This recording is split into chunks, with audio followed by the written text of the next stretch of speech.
पलकें खोले मन नमः शिवाय बोले।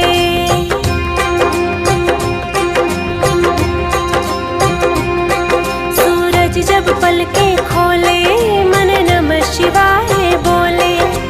मैं दुनिया से क्यों डरूं, मेरे रक्षक है शिव भोले। सूरज जब पलकें खोले मन नमः शिवाय बोले। ओम नमः शिवाय बोलो, ओम नमः शिवाय। ओम नमः शिवाय बोलो, ओम नमः शिवाय। ओम नमः शिवाय बोलो, ओम नमः शिवाय। ओम नमः शिवाय।